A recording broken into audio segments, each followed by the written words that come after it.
Imagine waking up tomorrow and discovering that your food is more expensive, your cell phone costs twice as much, and your business is struggling to survive. There wasn't a bombing, nor an invasion, but you are in the middle of a war. A silent war, fought not with weapons, but with tariffs, sanctions, and political decisions that change the course of the global economy. That's a trade war, a conflict that seems far away, but that hits your wallet, your opportunities, and even your dreams of the future. The United States, China, Europe, Latin America, they are all pieces on a chessboard where every economic move can alter millions of lives. And the most disturbing thing is this: even if you don't realize it, you are also part of this game. Every time prices rise, a product disappears from stores, or your salary goes down, there is the invisible mark of this global battle. Today, you will discover everything you need to know about the trade war and how it directly affects your life. The invisible weapon of tariffs. A tariff isn't just a tax that appears in the fine print of a trade agreement. It's, in fact, a silent projectile, a weapon that impacts the economy with the same force as a missile on a battlefield. When a government decides to impose a tariff, it sends a message: I will defend my people, even if it means making what you consume more expensive, altering global prices, or jeopardizing entire diplomatic relations. In 2024, the United States collected more than $90 billion in tariffs. For any national treasury, that figure is a relief. It's fresh money going directly into the state coffers. However, what is revenue for the government is an additional expense for families. Every dollar that comes in from a tariff is a dollar that previously came out of the consumer's pocket. In the first trade war against China, between 2018 and 2019, American households paid an average of $1,200 extra per year on everyday products, from food to appliances. Soybean farmers saw their exports to China fall by 75%, forcing the government to approve millions in emergency subsidies to avoid bankruptcy. The U.S. steel industry, despite being protected, created only 8,700 new jobs, while the cost to consumers and companies that used steel was an additional $11.5 billion. The tariff, in theory, protects domestic producers, but at the same time, it reshuffles the balance of power. It forces one country to depend less on another, forces a company to switch suppliers, and forces a consumer to change their consumption habits. It's like moving a piece on a chessboard. It's not just about the immediate move, but how the entire game is rearranged. For example, a company in the United States imports $50 million worth of electronic parts from Malaysia annually. If Washington decides to impose a 20% tariff, that company will have to pay an extra $10 million in taxes. What will it do? It has three options. 1. Absorb the cost and reduce its profit margins. 2. Raise prices and pass the impact on to consumers. 3. Look for alternative suppliers in another country, which involves time, risk, and new dependencies. In any of the three cases, no one comes out unscathed. The consumer pays more, the company becomes less competitive, and the country that loses sales suffers a blow to its trade balance. Tariffs are like strong medicine. They can save you from an external infection, but if the dose is too high or prolonged, the side effects can be devastating. And here's the paradox. Governments present them as tools to strengthen domestic industry, but deep down, they are a reminder of how fragile our economies are when they depend too much on foreign sources.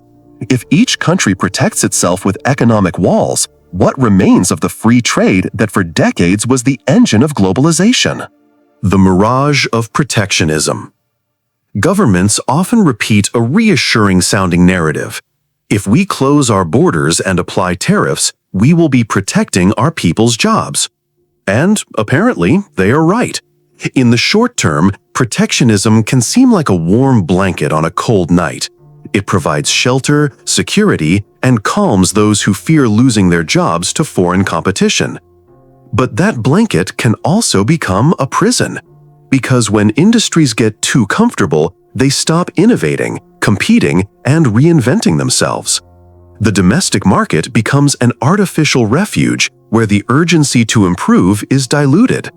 And economic history gives us multiple examples of how this mirage ends up costing more than it seems to save. An emblematic case: Japan in the 1970s and 1980s. After World War II, the Japanese government implemented a highly protective industrial policy. Sectors like agriculture and some manufacturing industries were so protected that they faced almost no external competition.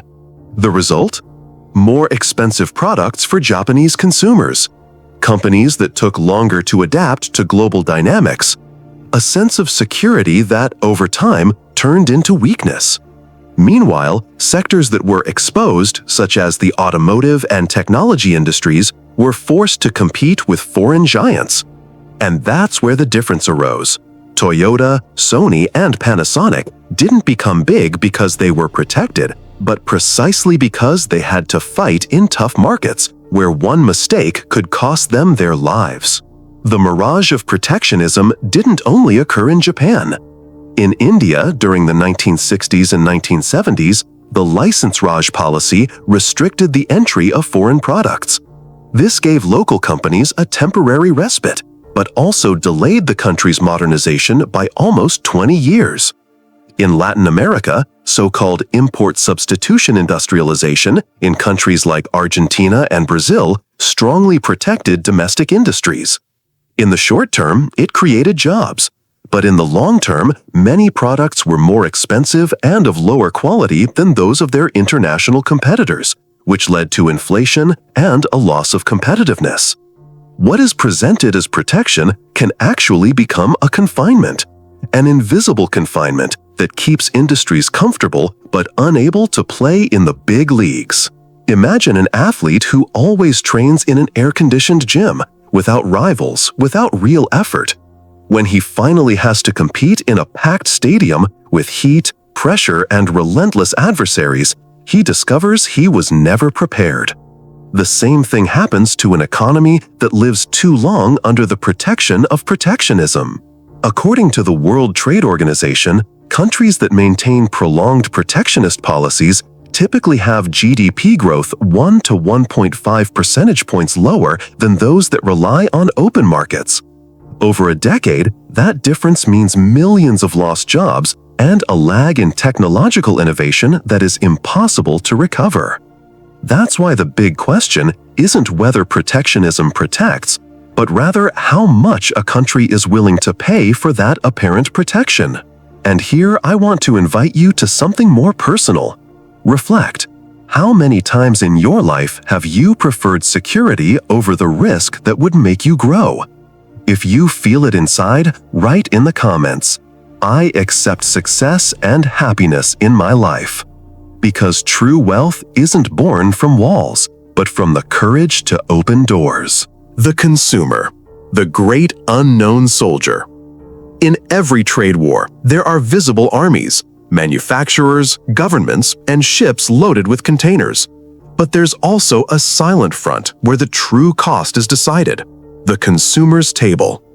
Each tariff puts a chip on that table, sometimes imperceptible, other times radical, but always real. A tariff doesn't disappear, it transforms. Part goes to the state coffers, another part remains in the hands of domestic producers who see their margins rise, and in most cases, a significant portion is paid by the consumer in the form of higher prices, less variety, or both. How it feels in real life. Think of your shopping cart: electronics, clothing, appliances, car components. When the government applies a tariff, the price you see on the label goes up. This increase can be direct, due to an immediate increase in the cost of the product, or indirect, because companies raise their prices to maintain margins. For the consumer, the result is always the same: less purchasing power. A fact that puts this into perspective. During the first significant round of the trade war with China, studies like those by the World Bank estimated that American households paid nearly $1,200 extra per year for everyday products. These aren't glamorous headlines, but they represent weeks of pay, canceled vacation plans, or less savings for education or healthcare. Who ends up footing the bill? Economic theory says that the impact of the tariff, that is, who actually pays it, depends on the elasticity of supply and demand. In human terms, if consumers can't or won't stop buying a product, inelastic demand, they will absorb most of the tariff. If foreign producers have no alternatives, they will agree to lower their prices and absorb some of the blow. In practice, however, many key products have relatively inelastic demand: basic foodstuffs, certain industrial inputs, electronic components. This means that households and SMEs are often the ones that suffer the most. Tariffs are often regressive. They affect lower-income households proportionally more because they allocate a larger portion of their budget to consumer goods affected by tariffs: food, clothing, appliances. If a low-income household spends 30% of its income on affected goods and a well-off household only 10%, the relative impact on the former is much greater.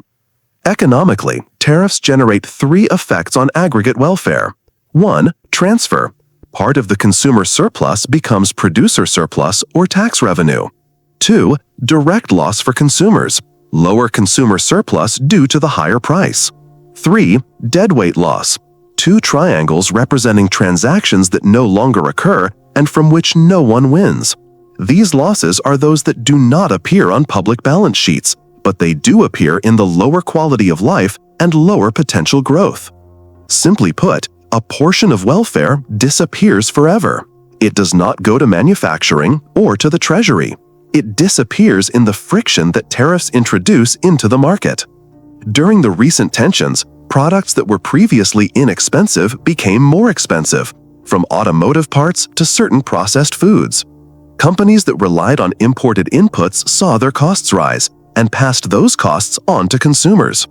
In sectors such as agriculture, retaliation in the form of external tariffs forced governments to pay emergency subsidies, demonstrating that the final impact rarely falls on just one pocket.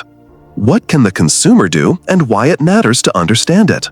Understanding this mechanism changes the consumer's role.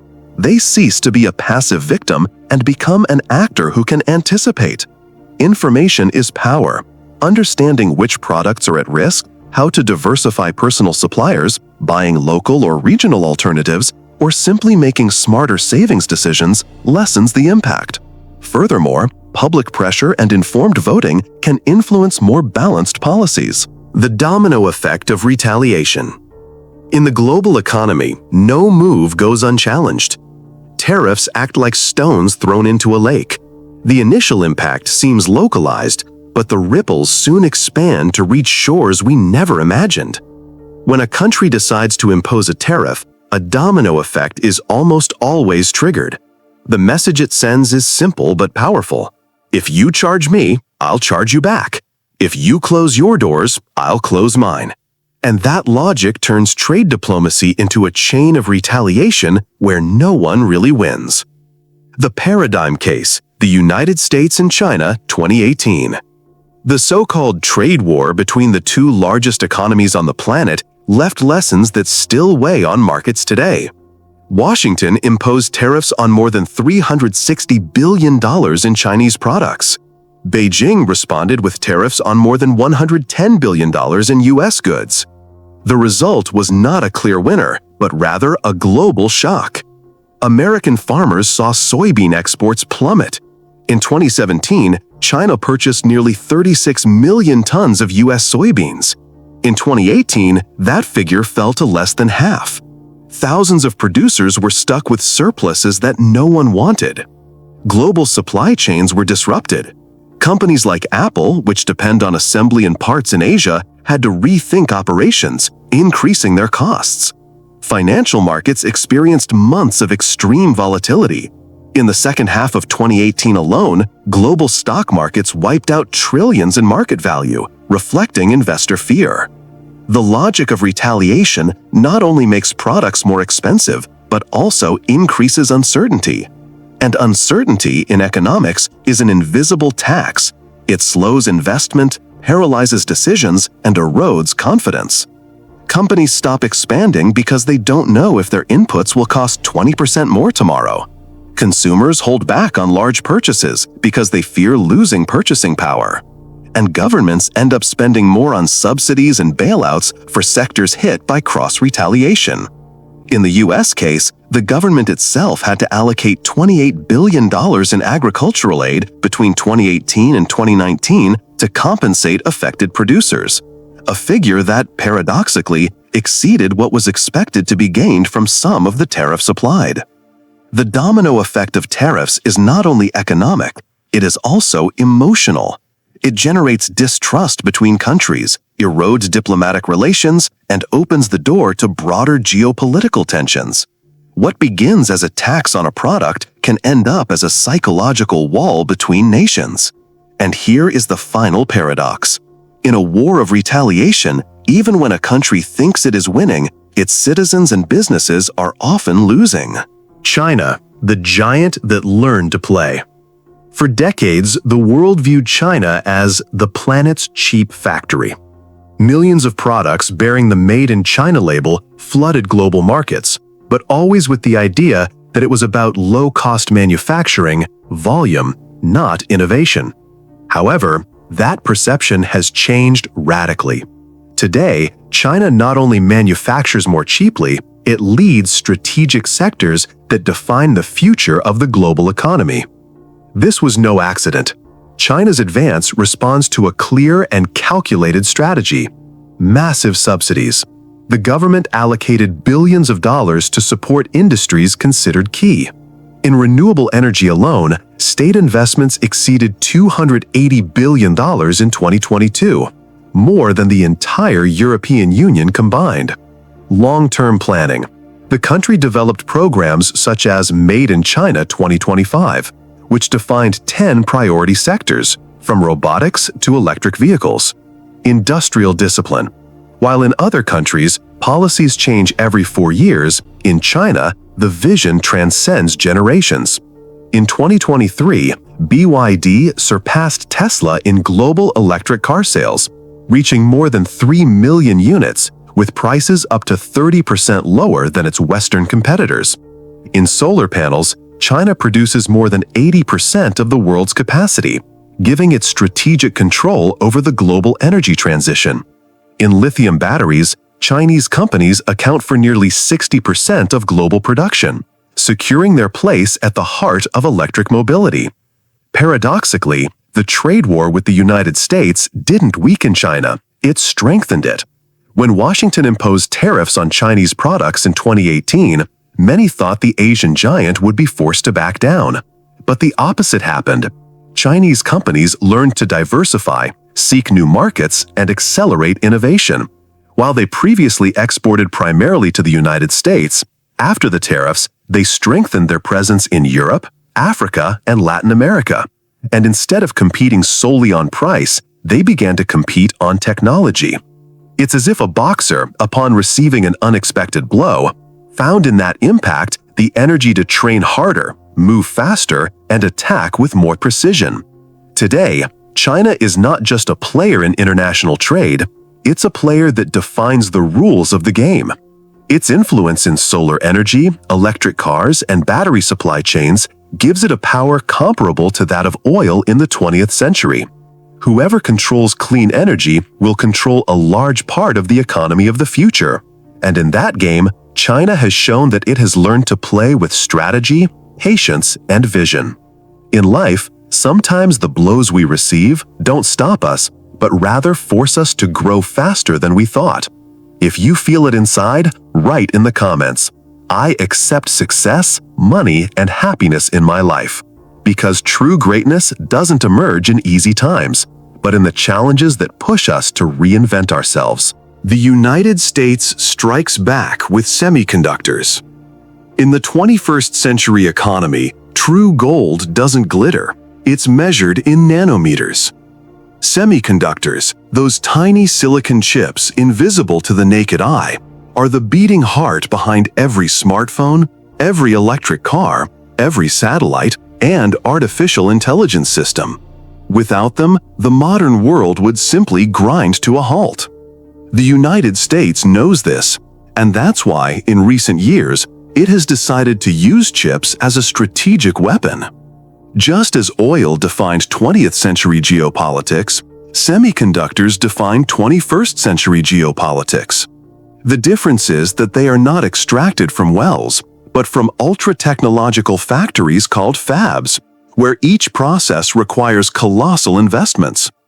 Building an advanced chip plant can cost more than $20 billion and take years to complete. In 2021, the entire world understood this fragility. The microchip shortage, caused by the pandemic and trade tensions, paralyzed entire production chains. The automotive industry lost more than $200 billion in revenue due to its inability to manufacture vehicles. Technology companies delayed launches, and consumers on every continent felt the need to wait months to buy basic products, such as consoles, phones, and household appliances. This void taught a clear lesson. Control of chips is control of the future. Aware of this power, Washington has taken drastic measures. Starting in 2022, it restricted the export of advanced semiconductors and the machinery needed to manufacture them to China. The objective? To curb its technological capacity in critical areas, such as supercomputing, defense, and artificial intelligence. The strategy is not limited to prohibitions. The United States passed the CHIPS and Science Act, a $52 billion subsidy package to bring chip production back home and reduce its dependence on Asia, especially Taiwan and South Korea, where most of the world's most advanced semiconductors are produced. In other words, if before the battlefield was tariffs, now the confrontation is taking place in lithography labs, in the clean rooms where circuits smaller than a virus are printed. China, of course, isn't sitting idly by. It has invested more than $150 billion in boosting its own chip industry, although it still faces key technological limitations, especially in extreme lithography, dominated by just one company in the world, ASML, in the Netherlands. The result is a global landscape where every move can redefine the balance of power. And just like in a game of chess, semiconductor dominance isn't decided in a single turn, but in a series of strategic moves that can take decades to unfold. Europe, caught in the middle of the board. In the great global economic chess game, Europe doesn't play with black or white pieces. It plays in gray. And that shade makes it vulnerable. The European Union faces a constant dilemma. It needs the Chinese market to sell its products and keep its industries afloat, but it depends on the United States to guarantee its military and energy security. This fragile balance makes it a player that can rarely declare itself neutral. In 2024, Europe made a decision that clearly demonstrates this contradiction. On the one hand, it increased its tariffs on Chinese solar panels, arguing that prices were artificially low due to state subsidies. The goal was to protect European producers and avoid excessive dependence on Chinese technology. But at the same time, it signed multi-million-dollar contracts to import more liquefied natural gas, LNG, seeking to reduce energy pressure following the crisis triggered by the war in Ukraine and the reduction in supplies from Russia. In other words, Europe is balancing between two giants, trying not to fall into the arms of either, but knowing that it depends on both. The European paradox is accentuated by a key detail. Its industry pays some of the highest energy costs on the planet. While in the United States the price of industrial electricity can be around $70 per MWh, in Europe, many companies pay double or even more. This gap makes European manufacturers uncompetitive compared to Asian or American producers. Hence the urgency of protecting certain sectors with tariffs. Without them, industries such as steel, electric cars, and solar panels would risk disappearing under the avalanche of cheaper imports. History teaches us that in any war, declared or not, neutrality is almost an illusion. And in the global trade war, Europe is experiencing this firsthand. If it closes its doors too far to China, it loses access to a market of more than 1.4 billion consumers. If it distances itself too much from the United States, it compromises its energy security and stability. Europe then walks a tightrope, knowing that any sudden move could tip the table against it. And as we reflect on this dilemma, think about your own life. We can't always stay in the middle. Sometimes choosing a path is inevitable. Write it in the comments as a personal statement. I am prosperous and I attract wealth. Because just as Europe seeks balance, you too can build yours. Between prudence and courage, between strategy and action. Latin America, the unexpected wild card. In the global game of tariffs and trade tensions, there is one player who rarely makes headlines, but whose role can redefine the balance: Latin America. Brazil, Mexico, Argentina, and other countries in the region possess what the world needs most: strategic resources, fertile land, and geographic proximity to major markets. Their advantage lies not only in abundance, but in their ability to play multiple cards at once. In 2023, Mexico displaced China as the United States' main trading partner. This shift was no coincidence. The United States-Mexico-Canada Agreement, UNMCA, made Mexico a safe and reliable bridge for supply chains. American and European companies are implementing so-called nearshoring, moving factories from Asia to Mexico, taking advantage of its geographic proximity and direct access to the U.S. market.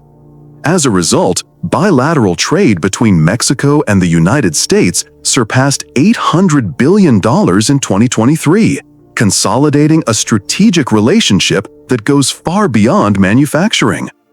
Brazil is much more than soccer and coffee. It is the world's largest exporter of soybeans, beef, and orange juice, and also has immense potential in renewable energy. Its vast natural resources place it in a key position for global food security. In a world where tariffs make certain products more expensive and supply chains are disrupted, Brazil's stability as a supplier becomes a major geopolitical asset. At the same time, the country seeks to position itself as a leader in biofuels and green energy. Argentina, despite its recurring crises, holds a treasure that many underestimate: lithium. Along with Chile and Bolivia, it is part of the so-called lithium triangle, which concentrates more than 60% of the world's reserves. In a world driven by batteries and electric cars, this resource is as valuable as oil was in the 20th century.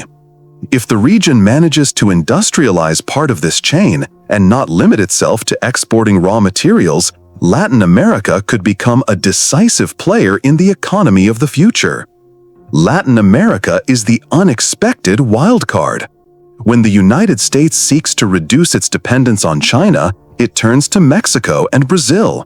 When Europe wants to diversify its energy and food suppliers, it negotiates with Argentina or Colombia. And when China needs to secure agricultural or mineral supplies, it signs multi-million-dollar deals with the region. In other words, Latin America doesn't need to choose just one side, because it can be everyone's strategic partner. The hidden cost: inflation and inequality. When a government announces a tariff, it sells it as a national defense measure, protecting jobs, saving industries, strengthening the domestic economy. But behind that narrative lies a cost that rarely gets a spotlight: the silent inflation that seeps into homes. A tariff isn't paid by the foreign company, it ends up being paid by the local consumer. Every time an imported product enters the country with an additional tax, that extra cost is reflected in the final price. It's like a hidden tax that doesn't appear on the tax bill, but does appear on the supermarket receipt. In the United States, recent studies estimate that the new tariffs in 2025 could cost each family around an additional $2,000 a year. And that amount doesn't come in a lump sum. It's spread across every purchase, every bill, and every higher payment. Tariffs designed to protect workers end up being a greater burden on those who earn less, because inflation doesn't hit the economy evenly. A high-income household can absorb rising prices, but for a middle or lower-class family, A 10% increase in the basic basket of goods or the rising cost of clothing and appliances means sacrificing other necessities, healthcare, education, savings. This is what economists call a regressive tax, a cost that falls most heavily on the weakest shoulders. When inflation is fueled by tariffs, inequality deepens. Large companies with wide margins can adapt or even move production to other countries. The most vulnerable sectors, on the other hand, find themselves trapped between stagnant wages and rising prices.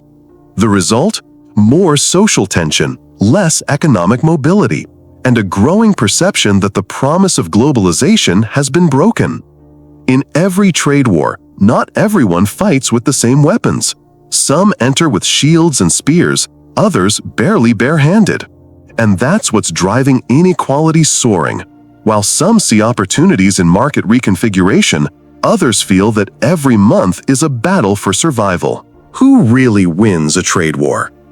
At first glance, a trade war looks like a chessboard where countries compete to dominate each other. But if we look closely, we discover an uncomfortable truth. No one wins completely. In these types of conflicts, the goal is not absolute victory, but the ability to resist, adapt, and, in some cases, reinvent ourselves. In the first trade war between the United States and China, the International Monetary Fund estimated that global growth lost 0.8 percentage points between 2018 and 2019 due to rising tariff tensions, a figure that, translates to hundreds of billions of dollars in lost wealth. Both giants were damaged, but not equally. While some sectors were severely affected, such as U.S. agriculture and the Chinese technology industry, others found opportunities to expand. For example, Vietnam and Mexico captured some of the manufacturing that was previously concentrated in China, multiplying their share of exports to the United States. The key lies in adaptation. In business, as in life, rigidity is often a death sentence. Companies that invested in supplier diversification, automation, or exploring new markets not only survived but emerged stronger. A clear example, logistics and shipping companies.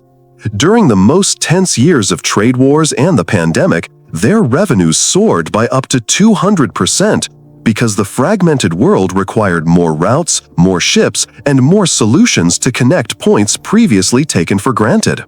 The most interesting thing is that it's not just countries or companies that play this game. You are also part of the board.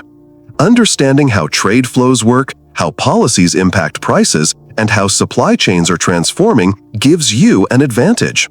While many only see headlines about crisis and tariffs, those who know how to read between the lines identify trends, anticipate movements, and make better-informed decisions.